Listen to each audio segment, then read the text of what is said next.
nights that you just hit the record button and just fucking go with it. You know? No matter what happens.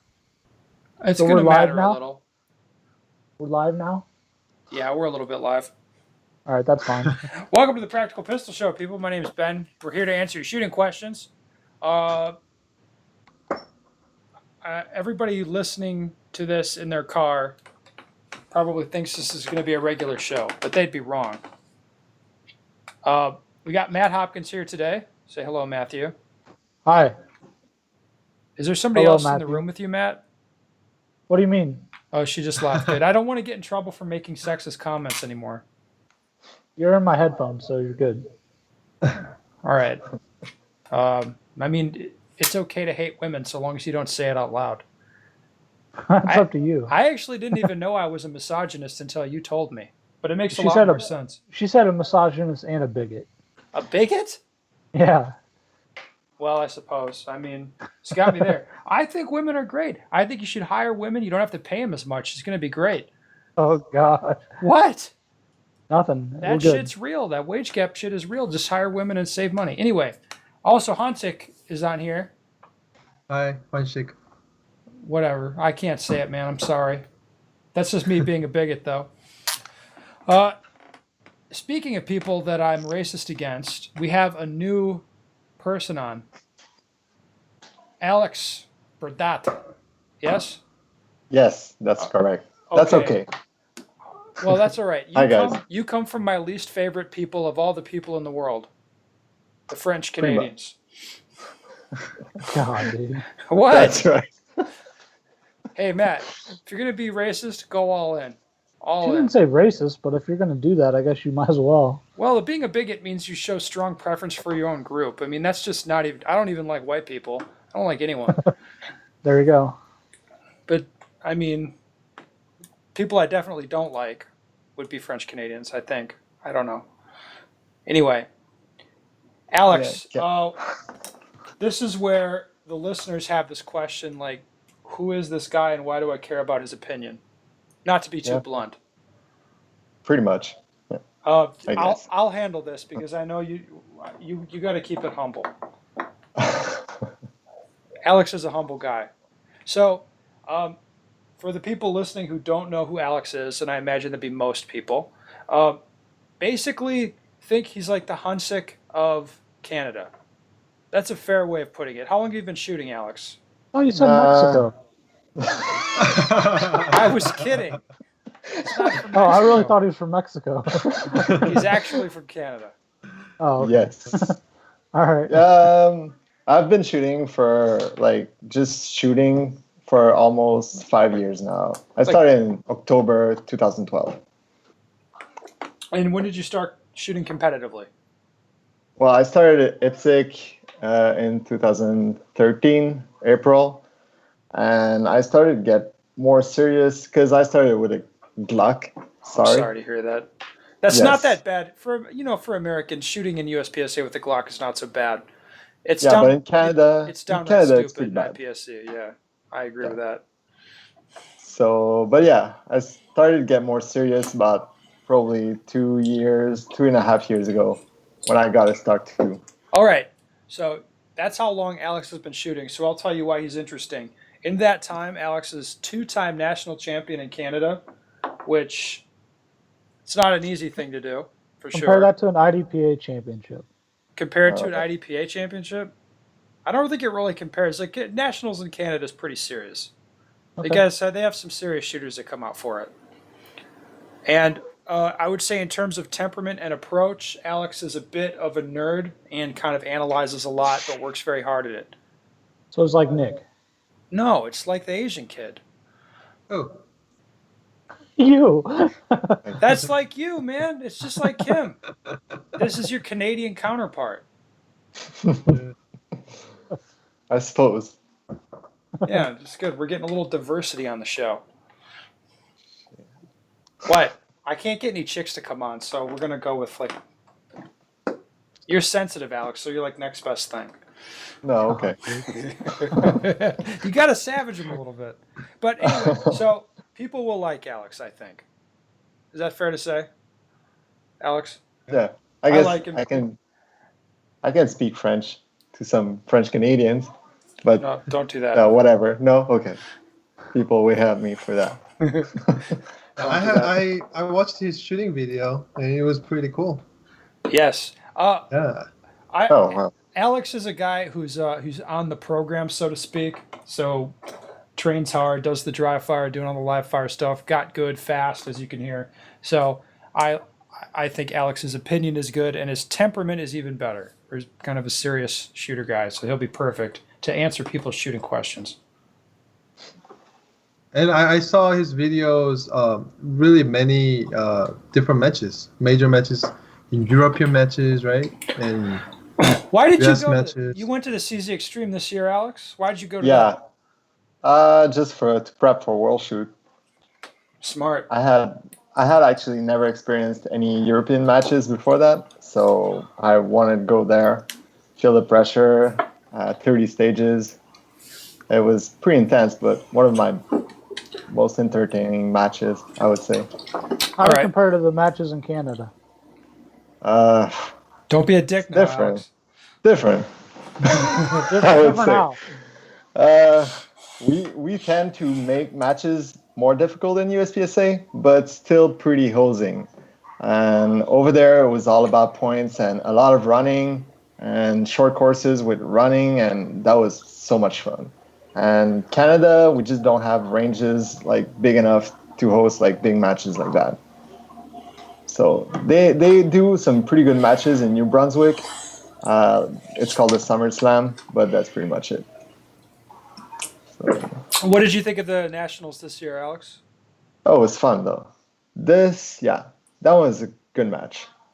Yeah, I thought it was pretty well balanced to 16 stages anyway. We both Yes. shot that for, people who don't know. All right, let's get to the questions because that's why people come here. We're done hazing the new guy.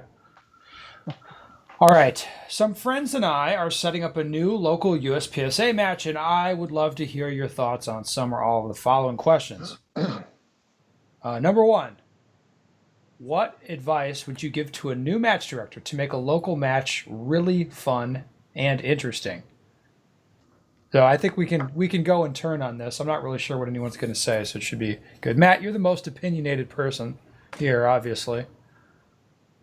What would you say to a new match director? Well, it all comes down to the stages, really, and the rest is just fluff. That is like extra. That doesn't really matter. Like, What about if water on the bays?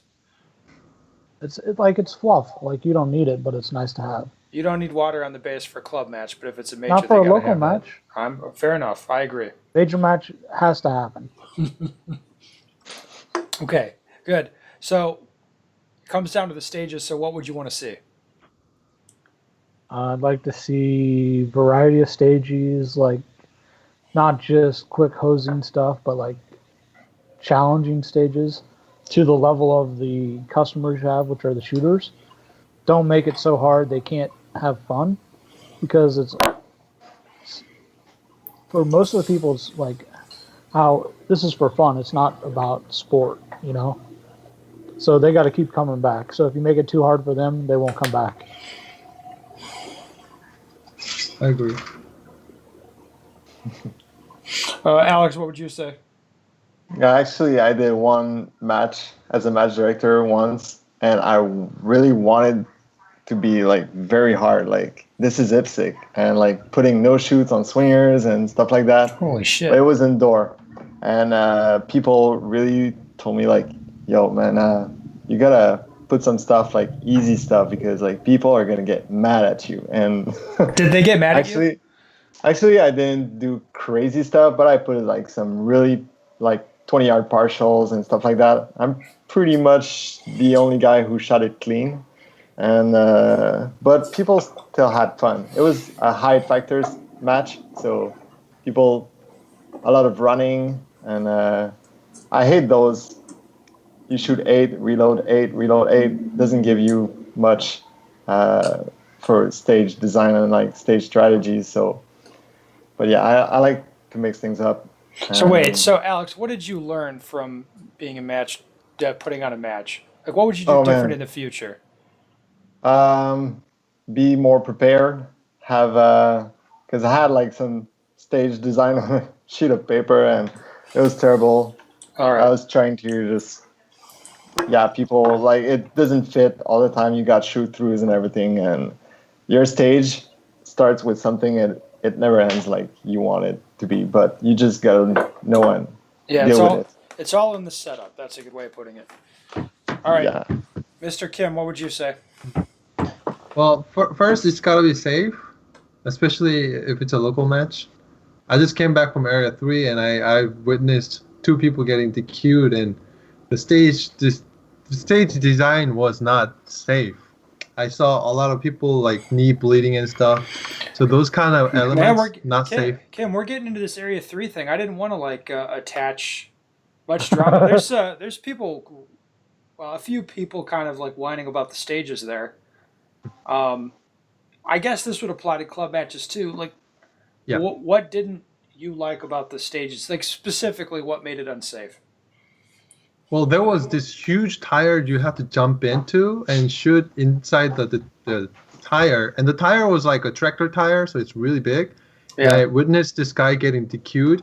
He jumped in and started shooting and lost his balance, and he basically fell off of the tire, and the gun went over 180, and he was knocked down. Like I thought his hip was broken or something like that. So he didn't injured, I think, but that kind of thing was really dangerous for Okay. many people.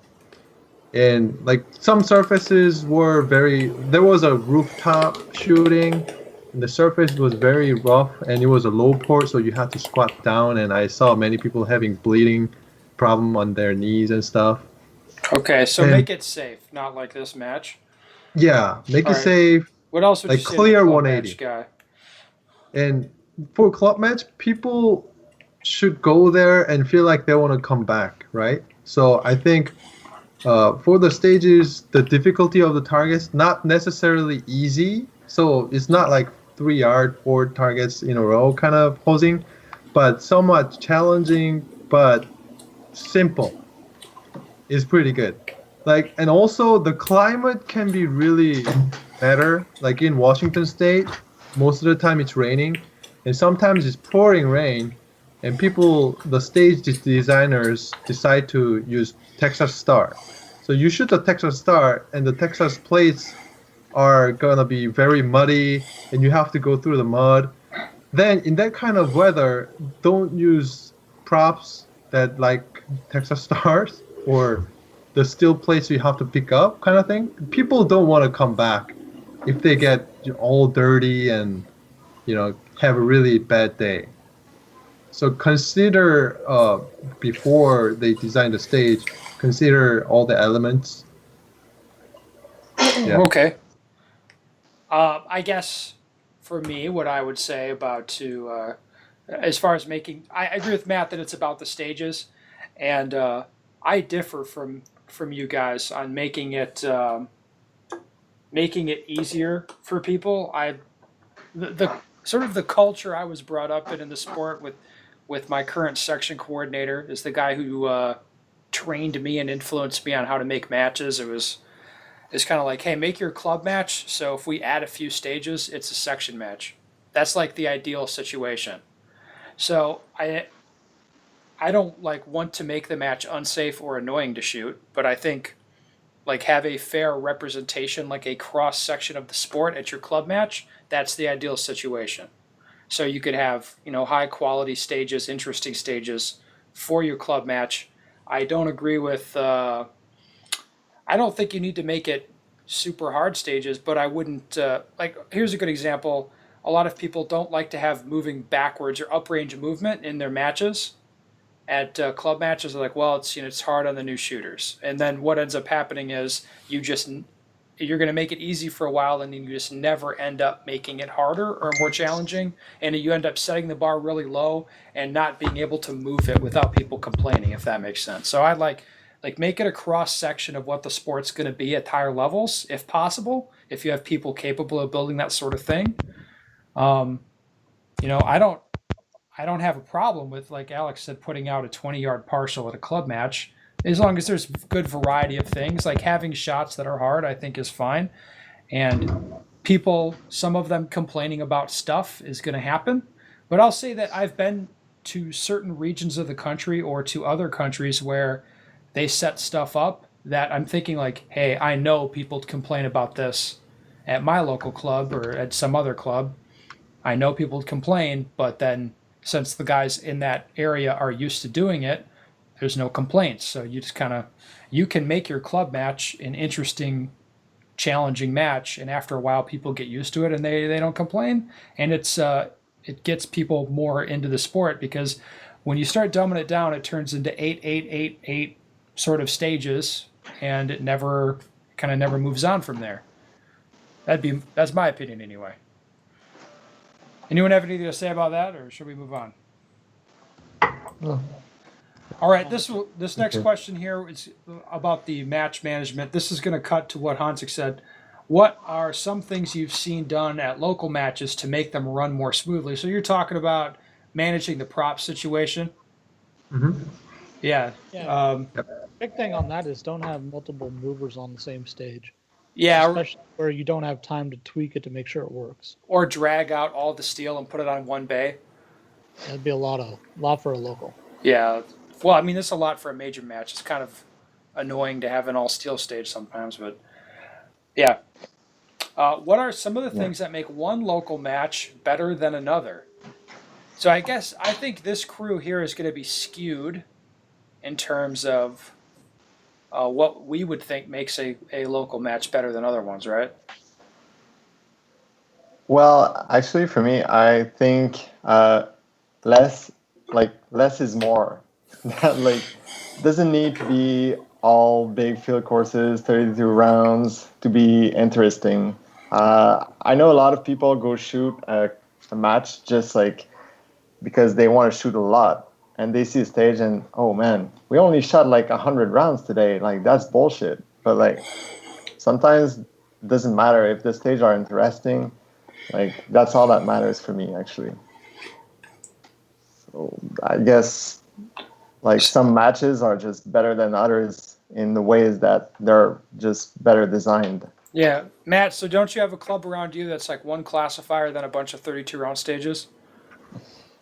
Yeah, I mean, they're getting a little better about it. There's a variety now, but there used to be like that. Well, but is that your preference then, or not? No, I'd rather have a interesting stage no matter the round count. That challenges you in shooting and a shooting skill. One of the most interesting stages I ever shot was 8 rounds. And I shot it 8 years ago, and I still remember it. I think the medium courses are a thing that isn't get used enough in USPSA. Between 16 and 24 rounds. Yeah, but if you could build the walls for it to be 24 rounds, why not make it 32? Well, that's most people's thought. We just put some more targets out there. It'll be better, right? Exactly, yeah. I think it really comes down to the stage quality. So in this area, there's this my home range actually has really good balance of challenging many shooting skills and stuff. But there's another club that's got weird stuff that you will probably never gonna see. For example, there was this Norwegian wall that you have to hang on to this rope on a wall. I think it's a Rhodesian wall, I think is what they call that. Okay, yeah, nor whatever. Not in Norway. They don't have those in Norway, So, I don't think. You have to hang on a rope and shoot one-handed 25-yard Texas Star. Both sides. So you have to shoot strong hand and weak hand. That's right? stupid. That is stupid. The same range had also 75-yard standards. That's dumb. That's even dumber. Yes. Those they have stuff like that a lot of times, and I personally thought it was such a waste of time, especially it's like you see 200 plus seconds shooting on that Norwegian wall, whatever.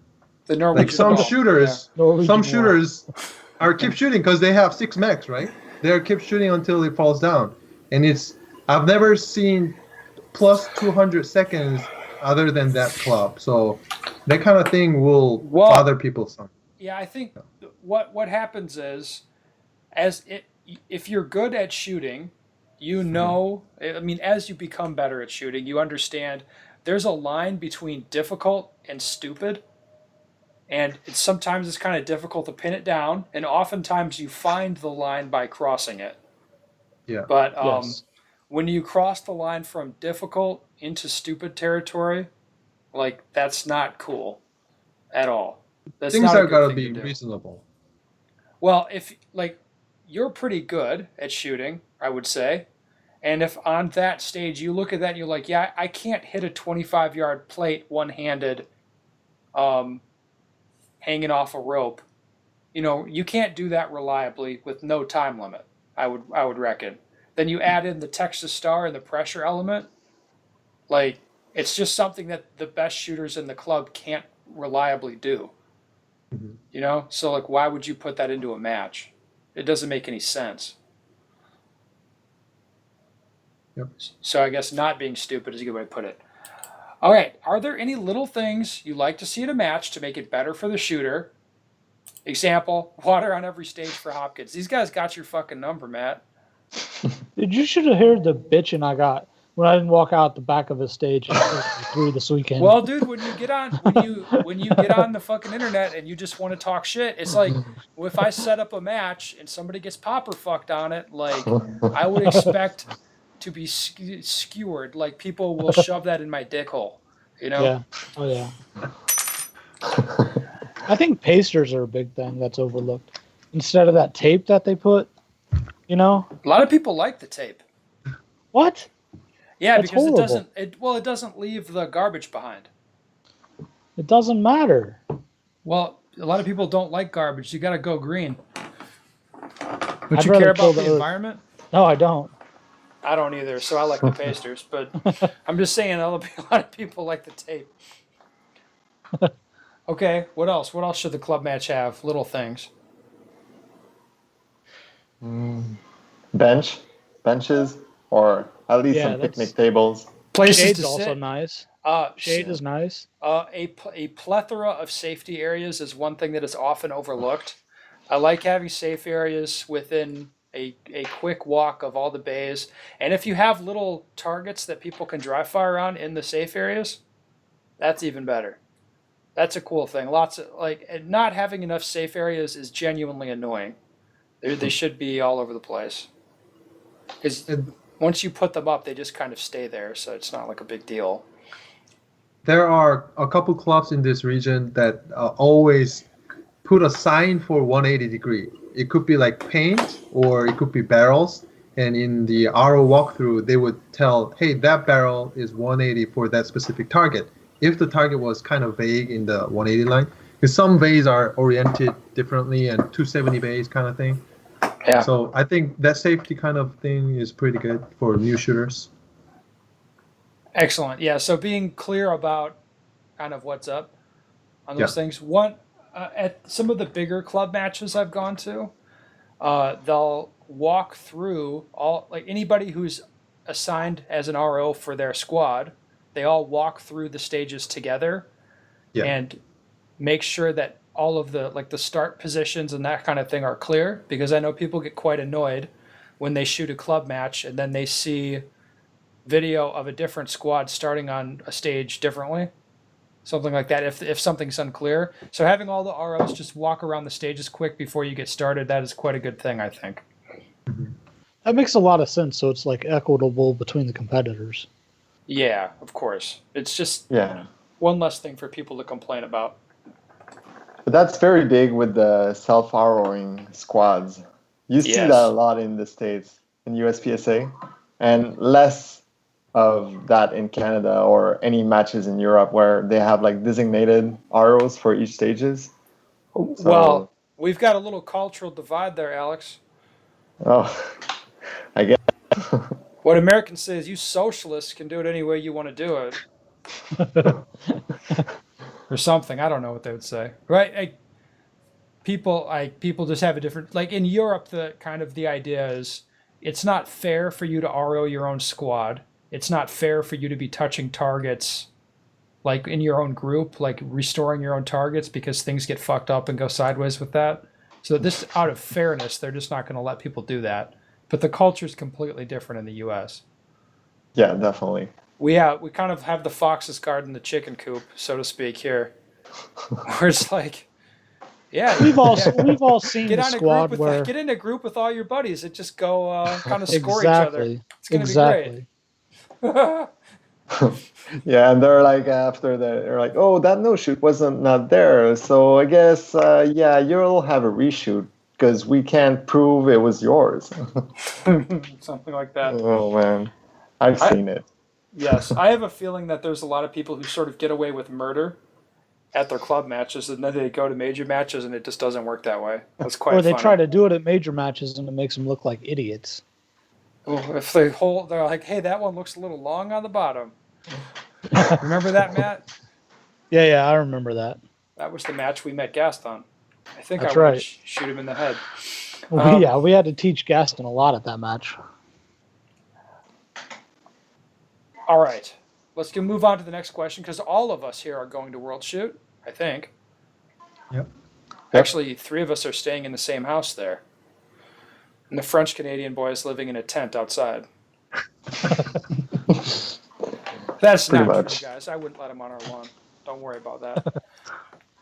Hi, Ben. I'm interested in the answer, but also thought it might make a podcast question. With the World Shoot coming up in a month, do you do anything different training-wise or just slap up classics instead of metrics and have at it?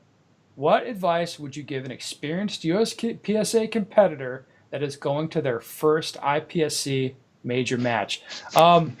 This is actually something that's been kind of I've been reading on the duty forum lately, guys talking about IPSC rules and different targets and things like that. I think the World Shoot has sparked some interest. So what I would say is that the different target, the classic targets as opposed to the metric ones we commonly use here, and loading more rounds into your production gun, like that's the least of the changes in IPSC. That is the least of it. Like if you think that changing that stuff is going to prepare you for what the World Shoot's going to be, you're sorely mistaken. I would expect to do all of the stuff that you'd see commonly at a USPSA match, plus more. So there's going to be a lot more off balance or strange shooting positions, more one-handed shooting, more moving targets, and moving targets that are much tougher than what you commonly see in the US. Perhaps less partial targets. I don't find myself putting up as many no-shoots actually, training for IPSC, because they use them, but they don't put them all over the fucking place like a lot of places do here in the US. So I would say expect more, just like lots of different shooting challenges, not just medium, short range targets, very high speed shooting and quick reloading. That's normally what you'd see in the US, especially when you're training for production. And then occasional long shots. It's not really that way for IPSC. So I'd say my training, it does a lot more stuff.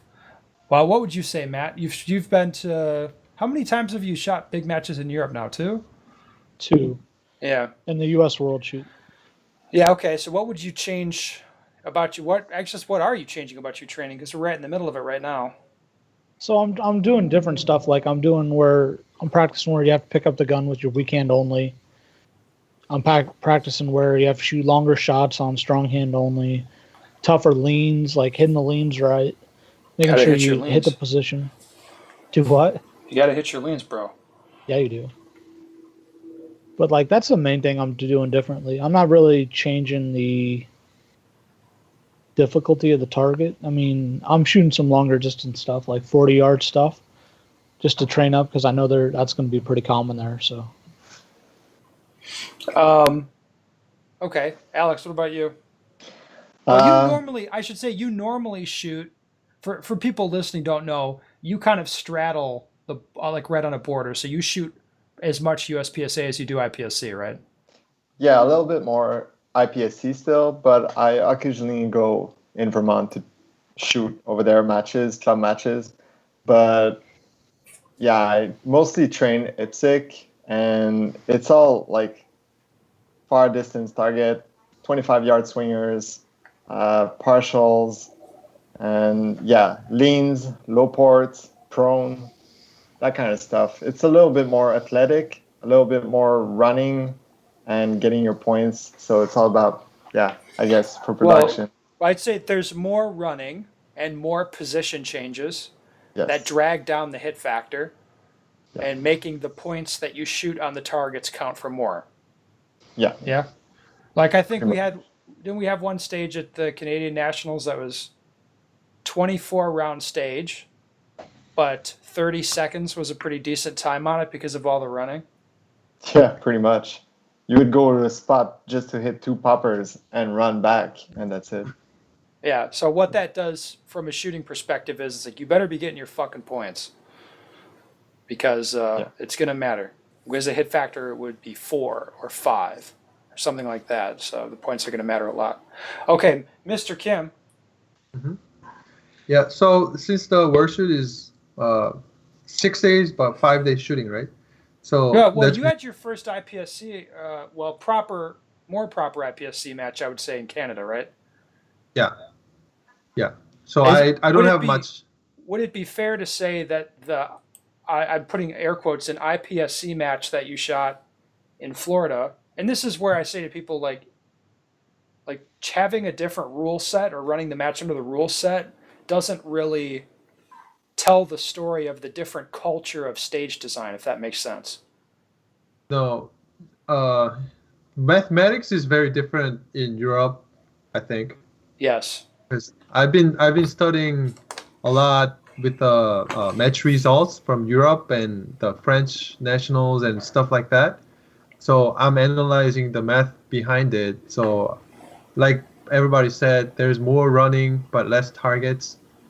And also, I recently figured out that uh, the distance that I should target focus in USPSA humanoid target it's really different when I shoot turtle targets. So, for example, I can shoot 10-yard humanoid target focus, no problem, 2 alpha all day long.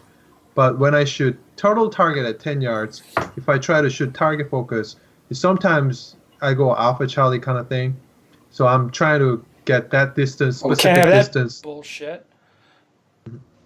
So I try to shoot 10 yard to 25 yard a lot with the turtle target, of course. Yeah. And then another thing is I do a lot of gym workout, speed stuff, so I can move, stop, shoot a lot. So your first proper IPSC match was the BC Provincials, right? Yes. And that was a tough match. Yes. That was the first match I shot average effector under 7 or 6, I don't know. Did you It was feel under 5. Did you feel prepared for it? Not entirely. Yeah, and No. you train like it's your full-time job, and you still didn't feel prepared for that because it's different. Yes. So, yeah. So for guys going to shoot an actual, like I'm talking a proper IPSC match in Europe, especially, I would say be ready for anything. That's the best way of putting it. Like as far as how you're going to be positioned or something like that. It's there's more diversity, but I would say you don't have to be super awesome on every stage. You just kind of like keep your shit together. Like if it's a stage you're not comfortable with. Is that a good way of putting it? I guess Alex, it's a good way to put that too. There's actually sometimes on most of the short courses, you got a lot more to lose than to gain. So you just got to survive. Yeah. So. Yeah. But yeah, and I would say whatever they expect to shoot, so they train on, it's probably going to be like a lot more harder than even what they expect. Yeah, I would say yes. That the matches, the one thing that surprised me a little at the last couple world shoots has been not anything really further than 25 or 30 yards to shoot for the whole match. But if they want to make it hard, they don't do it by adding distance or putting the partials on there so they're stupid. They don't put no shoots on super tight. What they're going to do is make the target move or put you in a really awkward position. That tends to be the way they make it hard, as opposed to what we would think of in the U.S. normally. It's like if you want to, you just assume that people are going to be standing comfortably shooting and then just make the targets like partial the shit out of them or make it really far away if you want to test accuracy. And you do that maybe on one stage in a big match. I think that's a fair representation how most people do it. And also, I guess. Alex. Oh, Yes, Alex just said about the small stages, not much room to gain, but a lot of room to lose, right? So the strategy size is very different. USPSA, most of the stages are like medium course or long courses, and small courses are also the characteristics of small courses in USPSAs very different. So I'm studying a lot about the mathematics behind, like mathematics, which means the smaller stage. There's ton of room to lose the whole match, but even if you win the small stage, it's not going to gain a whole lot. Yeah. So that kind of thing. I can translate this from nerd speak. So what people normally, when you say short course at USPSA, typically that means classifier, and it's like there's some targets. You draw your gun from whatever the start position is and shoot all the targets standing there. Typically no movement, no position change or anything, and then either you stop right there or you reload and you shoot all the targets again. I mean that's how a lot of the classifiers look. Something like that, relatively high hit factor. Short courses in IPSC, you might have, what that means is 10 rounds, 12 rounds. I think 12 is the maximum, but you might have 3 very different shooting positions, and a 12-round stage might take the fastest guys in the match like 8 or 10 seconds to shoot it. Something like that. Sometimes longer. Because of whatever the constraints of the stage are. So you'll have a 12-round stage with a lot of movement in it. Is that what you're talking about, right, Kim? Yep. Okay. You okay there, Matt? Yeah, I'm fine. It's the dog. Fucking dog. All right. Found a piece of paper to chew on. That's good. All right, gentlemen. I don't have any more questions to put to you today. Anybody have anything to add to this, or should we sign it off? Yeah, this person might want to understand how much time it costs to drop one Charlie at different hit factors. So like 10 hit factor shooting one Charlie is different than 5 hit factor one Charlie. You know what I mean? Well, so, the guy can understand this in more of a qualitative sense. The guy doesn't have to understand the math as much as think the difference if you stand and watch people shoot a USPSA classifier stage, the results on that stage, like you just watch people shoot it, and the guys that get the gun out fast shoot quickly on the targets and get a fast reload in there. So you watch guys go fast, and they tend to score really well on it. Shooting in an IPSC match, like all the movements drag the hit factor down enough that you are legitimately shooting for all alphas. Yes. Don't drop any Charlies. Like yes. Every single shot you fire, you're actually trying to shoot an alpha. Especially in production. It might feel a bit different in open, but for production guns, you're trying to shoot all alphas. Yeah. All right. And yes. no, Go ahead, Alex. I was just gonna say. I was gonna say the timing on activators matters a lot too, because there's gonna be a lot of moving targets. So if you fuck up your timing on moving target, you just lost like a second and a half, and that's just a killer in like a match like World Shoot. Yeah. But yeah. Might want to train with that. Well, Alex, it's been nice having you on. I like you. We need it. We got some ethnic diversity going on. It's awesome. Why are you being French Canadian? Matt? We got a French. What? What is it, Matt? I thought we had a Mexican on because you said he was Mexican, and I didn't know he was no Mexican. Oh yeah. All right. No. Basically, there's 2 countries in the world. There's America and there's Mexico. And Mexico just encompasses the whole world that's not America, right, Matt? Is that what you think? I don't think that. No, I don't know. Nope. All right. Well, awesome. We're gonna. Anyway, listener people, if you have a question you want the answer to, go to go to benstoeger.com, send me your question. The boys would love to hear it, that's for sure. Yeah? Guys?